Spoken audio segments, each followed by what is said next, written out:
वो कहते हैं बात तो सच है मगर बात है रुसवाई की। तो ये बात खैर शुरू ऐसे होती है कि जब मैं इश्फिया को जाता हूँ स्कूल से लेने। हाँ, हाँ भाई, हाँ, ये भी मौजूद है यहाँ पे। तो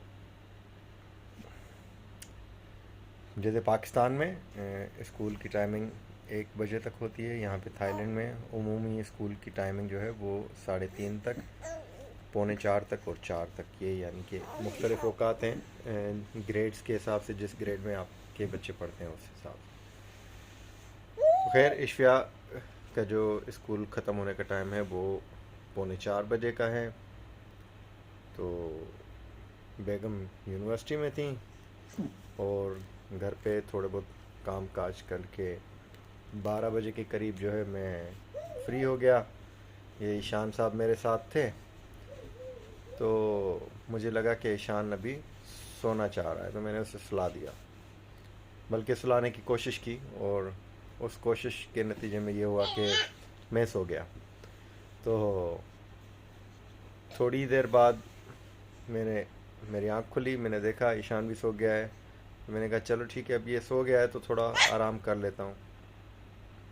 कुछ ही देर बाद ईशान दोबारा उठ गया और रोने लगा। मैं भी उठ गया, तो मैंने उसे दूध पिलाया, यानी कि फीडर से, वो इट्स नेचुरल। सो फिर जो है मैंने पानी पिया और मैं ईशान से थोड़ी बातें करने लगा। इतने में मैंने मोबाइल उठा के देखा तो 4 ऑलरेडी बज चुके थे। तो मैंने कहा ओए, ये थोड़ी देर तो मैं नहीं सोया, ये तो थोड़ी देर से कुछ ज़्यादा ही सो गया हूँ। तो मैंने फ़ौरन से वो रेडी निकाली जिसमें बच्चे को डालते हैं, वो स्ट्रॉलर निकाला, उसमें ईशान को डाला, उसका मिल्क पाउडर लिया, फीडर ली, पानी लिया, की कार्ड लिया और बस कार्ड लिया, सारी चीज़ें उठाई जल्दी जल्दी में, और मैं भागा बस स्टॉप की तरफ। अब बिल्डिंग से निकलते ही, ये थोड़ा सा मैं आपको बता दूं कि बिल्डिंग से निकलते ही हमारे घर के अपार्टमेंट के बिल्कुल ऑपोजिट लेफ़्ट साइड पे तकरीबन 40-50 मीटर पे बस स्टॉप है, लेकिन वो हमें रोड क्रॉस करके वहाँ से स्कूल जाने के लिए बस पकड़नी पड़ती है। तो एक तरीका उस बस स्टॉप तक पहुँचने का ये है कि आप घर से लेफ़्ट की तरफ मुड़ जाएं, वहाँ पे वो एक ओवरहेड ब्रिज है, उस पे चढ़ें और फिर क्रॉस करके दूसरी तरफ उतरें। तो स्ट्रॉलर था मेरे पास, तो ये पॉसिबल नहीं था कि मैं स्ट्रॉलर लेके सीढ़ियों पे इतनी ऊपर चढ़ूँ और फिर दूसरी तरफ उतरूँ। हालांकि ये मैं कुछ मर्तबा कर चुका हूँ, लेकिन थोड़ा मुश्किल होता है।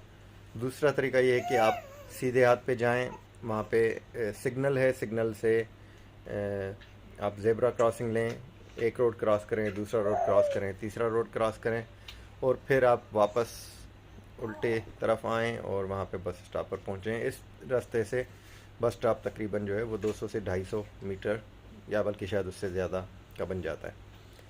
तो अब मैं पहले ही लेट हो चुका था और थोड़ी जल्दी भी थी। जैसे ही मैं अपार्टमेंट के बाहर पहुंचा और लेफ़्ट हैंड पे मैंने देखा, तो सामने से वो बस आ रही थी जो इश्फिया के स्कूल को जाती है, और सिग्नल पे ऑलरेडी गाड़ियां रुक चुकी थी। तो अब मैंने सोचा कि थोड़ा सा जल्दी से निकल जाता हूँ, वैसे भी गाड़ियाँ खड़ी हैं। तो मैं खैर गाड़ियों के बीच में से निकला। अब मेरे जहन से निकल गया कि वहाँ पे एक फ्रीवे भी है, क्योंकि वो गाड़ियाँ सिग्नल पे जब रुकी हैं तो 3 ट्रैक्स जो हैं वो गाड़ियाँ रुक गई थी, लेकिन जो चौथा ट्रैक है वो फ्रीवे है, वहाँ पे गाड़ियाँ नहीं रुकती, वो चलती रहती हैं। तो खैर मैंने निकलने की कोशिश की, खैर मैं निकल गया और मैं बस स्टॉप पे पहुँचा, बस में चढ़ गया, स्कूल गया, इश्फिया को लेके वापस आ गया।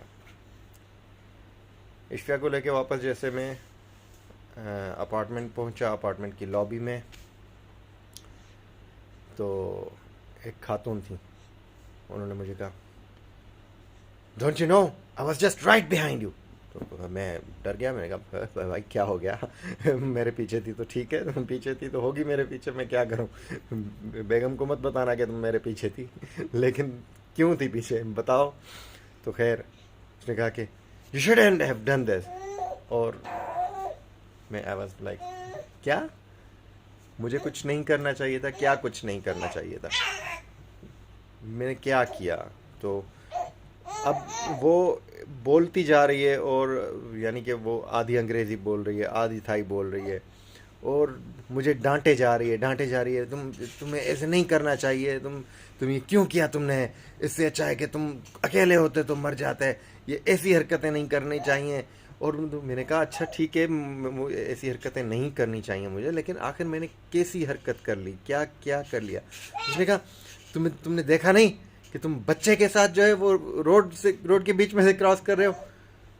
तुम बस स्टॉप पे जाने के लिए सिग्नल से जा सकते थे, तुम सीढ़ियों से जा सकते थे, लेकिन तुम जो है वो रोड के बीच में से निकल के बच्चे को कुछ हो जाता। तो मैंने कहा अच्छा अच्छा अच्छा अच्छा, बस ठीक है जी, मोहतरमा गलती हो गई। वो मेरे अंदर से पाकिस्तानी रूह जाग गया, मैंने देखा कि गाड़ियाँ खड़ी हैं, मैं गुजर गया बीच में से। इसमें हमारे यहाँ तो ये बिल्कुल नॉर्मल सी चीज़ है, शारा फैसल पे हम बीच में से घुस जाते हैं।